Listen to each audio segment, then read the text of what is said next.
Hello, Mystic Travelers. Welcome to Beneath the Surface, where we look into the black mirror to see what deeper energies are moving through your life. So let's take a deep breath and see what's stirring below. Okay. If something in this reading resonates with you, please like and subscribe so other people who need this message can find their way here. And if something in this particularly resonates with you, please leave a message below. All right. I'm so happy you're here. My name is Jazz, and I run the Mystic's Mirror. We have tarot. We have true paranormal stories, all sorts of things like that. All right. So let's talk about what I saw in the black mirror today, if I can get this card up.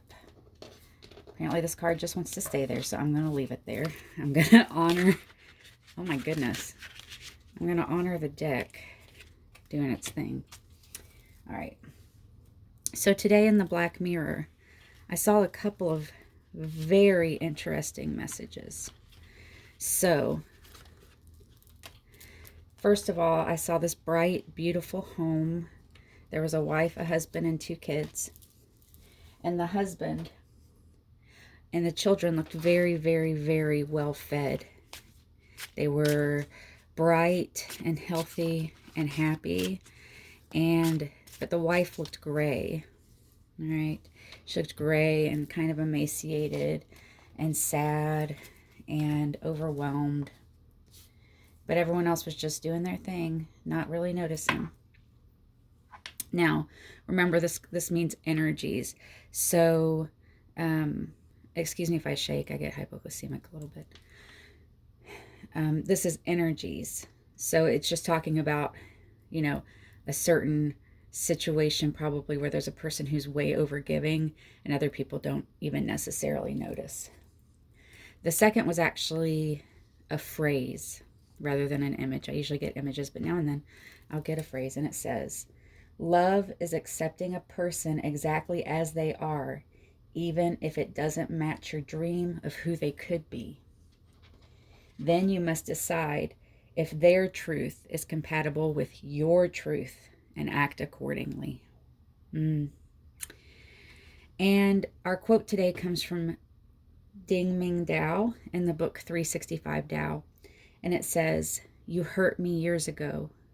My wounds bled for years. Now you are back, but I am not the same." Coming of age. This is the kitsune, the fox with the 9 tails. Okay. Coming of age doesn't always mean, puberty. I think coming of age often is about the transformative times of our lives where we grow out of one mindset and into a new mindset.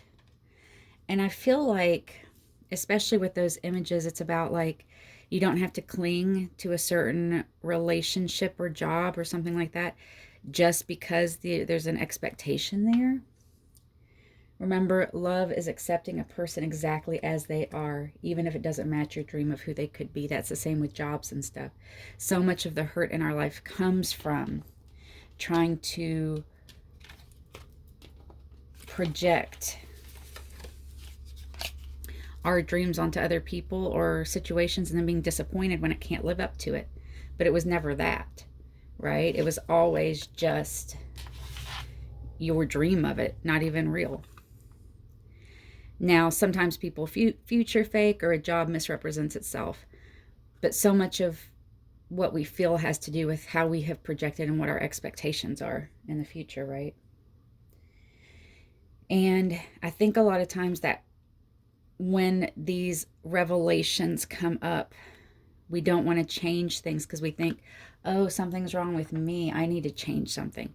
Not that maybe you misinterpreted or misread or were too hopeful, too giving, you had such a positive view on this person or situation that you always saw the best in them or in it, And I think that with "you hurt me years ago, my wounds bled for years. Now you are back and I am not the same." It kind of goes with the images from the mirror because you know, once you realize how you let people hurt you, you can put up a wall around that area as a filter, not as locking yourself in, as a filter. And then if that person returns in your life, you're no longer vulnerable to the things. Oh my goodness, does this deck have any other card? So apparently for our collective and for me, this particular card, once again, this is a very large deck of cards, but this card comes up almost, it's probably come up 4 or 5 times in the last month. And this is definitely a card of balancing and integrating shadow with your daily life and yourself. And that doesn't mean like start, you know, people think shadow is like, oh, well, that means I'm capable of anything. Well, yeah, but what shadow really means is what parts of yourself, you know, that goes along, have been put into your shadow because they were unacceptable by society, whether they're actually bad things or not. The point is they're just like unacceptable to whatever civil society says right now. So going back to the Black Mirror, because, you know, I feel like this is really relevant to that image in the Black Mirror of the woman who's so emaciated and stuff, because, and I would say she would be that way because her conditioning in the shadow is like, oh, everyone else comes first. You have to martyr yourself. You're a bad person. But at the same time, that's not permission to let other people like siphon off or vampirize your energy. You can love and take care of your children and still love and take care of yourself. You can love and take care of a spouse, because like I said, this is energy, not gender. So, I mean, it could be that you're a man that does all the stuff. You know, you're a non-binary who does everything and feels drained by the people around you. But basically, what is in your shadow versus, and so basically controlling your behavior and your beliefs from the shadow versus what do you actually want? How can you balance your self-love and your self-care with giving to others? How much are you giving to somebody else that maybe they could do themselves? You know, especially if it's a grown-up, you know, they've got this, you know, and you don't really help them or yourself by stepping between their karma and wearing yourself out while they thrive off of your energy, right? You deserve so much of that for yourself. This one's been coming up a lot too. It's time to explore your inner world, what you really want, what you expect from life, not what someone else expects you to be. It's time for you to question the foundations of how you move through the world if there's something that feels off. Because remember, things that feel off or bad are signals from your body or mind that there's something that needs to be examined or changed. You have a whole world of ideas and interesting things, and how much of that is being buried beneath all these other problems, or all these, like, basically wearing yourself out to the bone to just make other people slightly more comfortable, right? Is it worth that? Like I said, it's different when you have children and you're like responsible for keeping them safe and things like that, obviously. But like I said, a lot of times this is grown adults who expect you to basically be their parent and work through their emotional stuff and work through, you know, basically so that they don't really have to do much. They dump that on you, and then that stops you from exploring your beautiful inner world because you're so exhausted holding other people's problems that are not your responsibility. I love this image too because it goes back to the idea of building a fortress for yourself, right? But a fortress that is about filtering out people and situations and jobs and things like that that specifically want to vampirize your energy, right? You deserve better than that. Wow. You know, mindful groupthink. This is actually perfect. It doesn't say mindful like mindfulness. It says mindful like your mind is overly full. groupthink. So that goes back to the idea, don't do things just because it's what you're expected to do, or it's because what society wants you to do. You deserve much more than that. You deserve to think for yourself. And so many bad things and horrible things have been done in the name of that's the way it's always been done. Whole people's lives have been ruined because of societal ideas of what is right and wrong. Because, as we all know, societal beliefs and trends and ethics and laws don't always match true ethics or the ethics of your heart. It's not easy, though, because we're trained that, first of all, we're trained that any sort, that basically being with another person, and I don't even mean romantically, but having other people around, no matter their quality, is better than being alone. But really, could you argue that toxic people, it's better to be alone than be with a toxic person? And if you're that toxic person, it's time to heal yourself from that so that being alone with yourself is a wonderful experience, not a painful one. But when you rise that vibration and you're happy and healthy in yourself, you'll attract other people who are happy and healthy in themselves. But also, there's no perfection here, right? The idea is self-acceptance, knowing that you have a growth mindset, so you're slowly going to be working through stuff. And then other people who are in the same situation, so that they're going to be way less likely to judge you because they aren't projecting their problems onto you the way that maybe the lower vibrational people, sort of like the person in the mirror vision, clearly the woman in that vision was projecting that she needed to be some kind of wounded healer. So giving everyone else abundance while suffering herself.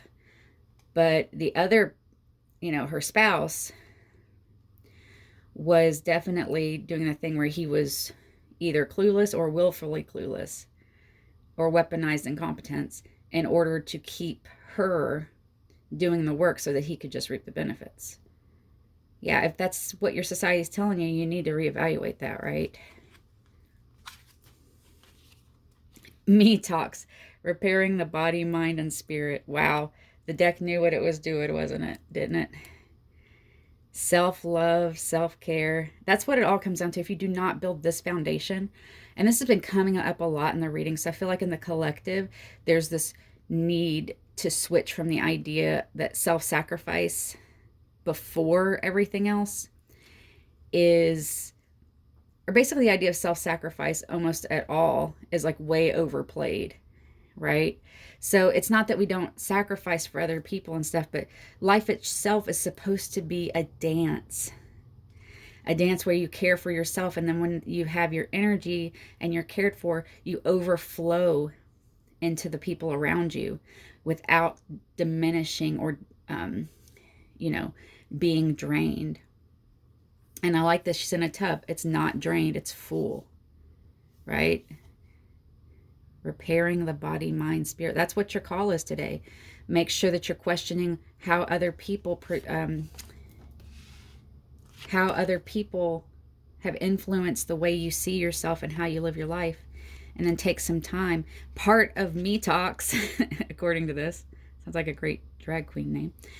Part of Me Talks is the actual work. Like, so it's got self-care here, but part of self-care is repairing those messed up thought patterns. Dust Devil, moving out of stagnation. Yeah, so if your situation feels very stagnant, and you can probably look and see into your subconscious that there's expectations on you that have caused you to stagnate, and that's not your true state. Your true state is not stagnation, and you can start moving forward whenever you want. We see in movies and stuff that moving forward means these huge dramatic things, and sometimes that's the way it is in real life, but sometimes the best way to move forward in real life, to feel safe, is to do one little thing at a time. Life's going to throw enough dramatic stuff at you, right? So number one, Don't accept manufactured chaos, right? So much of the problems we have in our life is manufactured chaos by people who just have not grown up emotionally. And so when you start seeing those people as, oh, they're just not grown up emotionally, you stop internalizing the things they say and valuing their opinions higher than your own, right? You're taught to ignore your intuition in favor of societal acceptance, and they'll even punish you for it. So it's good to be delicate and take it slow because you don't want to blow up your life. But also, moving out of stagnation is a mind shift. Once you can flip that mind's, you can change one little thing at a time if needed, or if it needs to be a bigger thing, then only you know. Only you know. To me, this means wisdom, the older woman. It means coming into yourself. Doesn't mean that you're older. You could be any age, and you could be any gender, of course. But basically the idea of the crone is like the older woman who's been through the trials and tribulations and then has a certain level of wisdom about her that not only gives herself a deep sense of peace, but also it draws other people in to listen, to lean in and hear about her peace. And I think that this is that thing where a person like this, their wounds bled for years, but they went in and they did the hard shadow work. They put up their guard strategically to filter out the BS, and they took the time. You don't move out of stagnation by magic. You move out of stagnation by the healing work you do.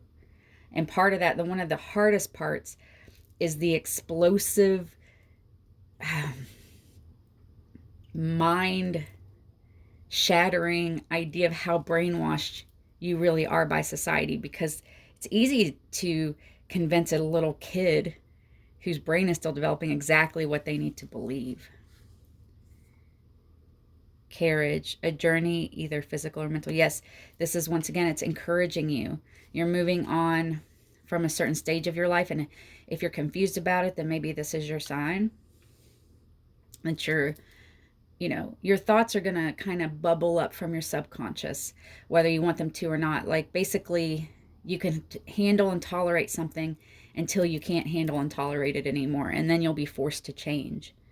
Now, hopefully someday you'll get out of survival mode and into maintenance mode, and when that day comes, then you can get ahead of some of this. But right now, almost all of us were raised in situations where there's a pretty big bag, so we're doing a lot of backlog, right?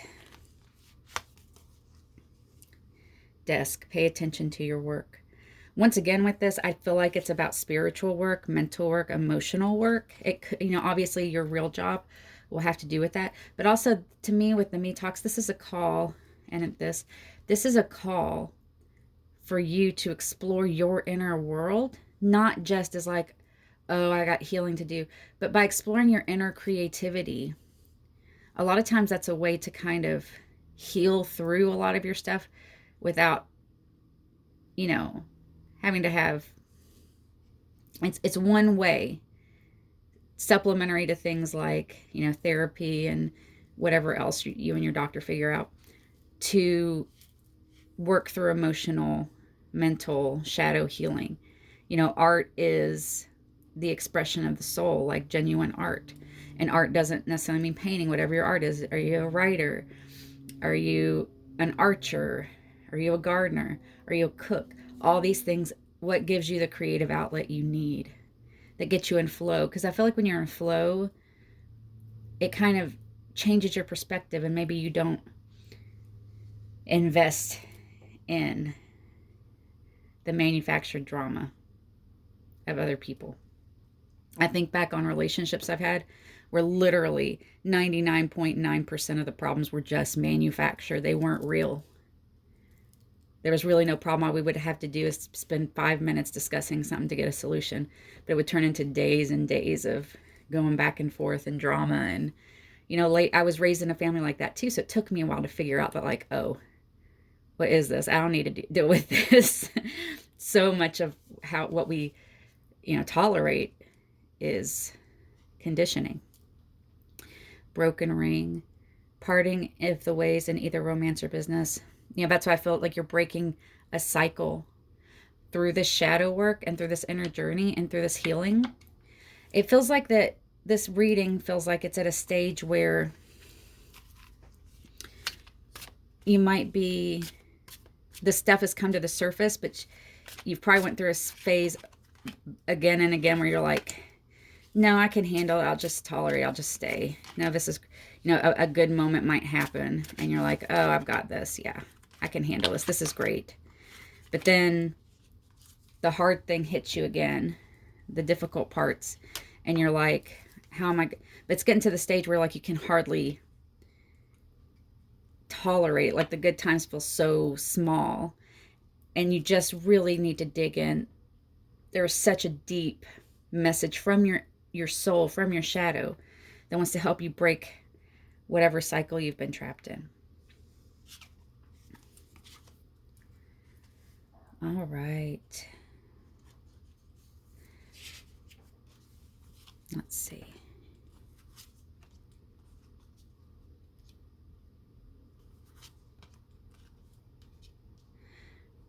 Instead of reading these like traditional tarot, I'm going to actually, I feel compelled to read them like oracle cards.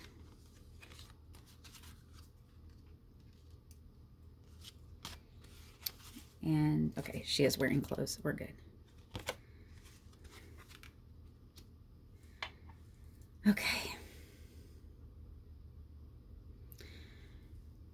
You felt like you've been on a house of cards. Alone in the dark, but being a light to other people, but the light's not reaching you.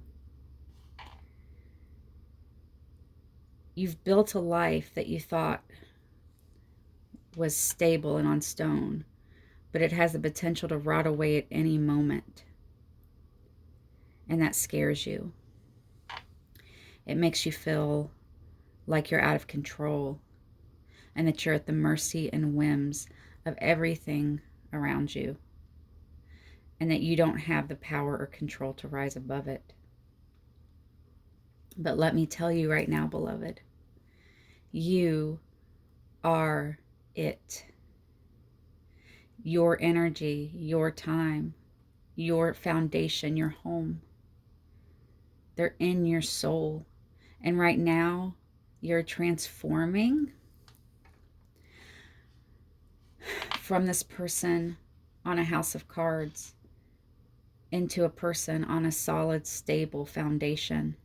And when you get there, you will be able to dance, enjoy your art, find out, you'll suddenly see for real that dumping into other people without your own healing first has been draining you and keeping you from being able to help them as much as you could. Because if you get to the space where you have transformed your creativity and stuff into a daily life activity, that light, that flow that will pour through you from the universe will pour out onto others and help them even more than you can imagine. Sometimes that help comes from you directly having the extra energy to help them. Sometimes that help comes just because you're so bright and you're so vibrant and you're so at peace and in flow. They see that and they're inspired. They see the divine in themselves because you are dancing to the song of the divine. And sometimes, beloved, and this is the hardest part to accept, sometimes your light is doing exactly what it needs to do when it agitates another person. Sometimes the universe is letting your light help heal a person, because people who get angry with your light are people who can't find the light in themselves. And so a lot of times if you trigger that, they'll get very defensive. And that's not about you, that's about them. Don't let that stop you, because remember, you're actually helping them. If you're your genuine, unique, beautiful self and they get upset about it, then that is scratching at something in their soul. But that's their journey. That's their healing. That's not yours.